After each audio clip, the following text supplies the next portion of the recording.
नमस्कार, मी डॉक्टर चेतन जैन. मी international cardiologist आहे. माझ्याकडे माझ्या ओपीडीत नेहमी पेशंट्स येतात आणि मला विचारतात, सर 2D इकोकार्डिओग्राफीवरनं आमच्या हृदयात ब्लॉकेजेस आहेत का, हे कळतं का?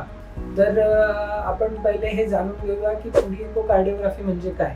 2D इकोकार्डिओग्राफी म्हणजे हृदयाची एक स्ट्रक्चरल अँड ॲनाटॉमिकल असेसमेंट आहे. यामध्ये आपण बघतो की हृदयाची पंपिंग कशी आहे, हृदयाचे वाल्व्स कसे आहेत, हृदयाचे प्रेशर्स कसे आहेत, हृदयाभोवती काही पाणी जमा झालंय का, एखादा वॉल्व लीक होतोय का, एखादा भाग हृदयाचा काम करत नाहीये का, या सगळ्या गोष्टींची असेसमेंट आपण 2D इकोकार्डिओग्राफीवरती करतो. जर पेशंटला पूर्वी अटॅक येऊन गेलेला असेल तर आणि हृदयाचा कुठला पार्ट डॅमेज झालेला असेल तर तोही आपण इकोकार्डिओग्राफीवरती असेस करू शकतो. पण हृदयामध्ये असलेले ब्लॉकेजेस आपण यावरती बघत नाही. ते बघण्यासाठी आपण जी टेस्ट करतो त्याला आपण अँजिओग्राफी असं म्हणतो. म्हणजे यावरून आपल्या असं लक्षात येतं की जरी आपली 2D इकोकार्डिओग्राफी नॉर्मल असेल तरी सुद्धा हृदयामध्ये ब्लॉकेजेस असण्याची शक्यता आहे.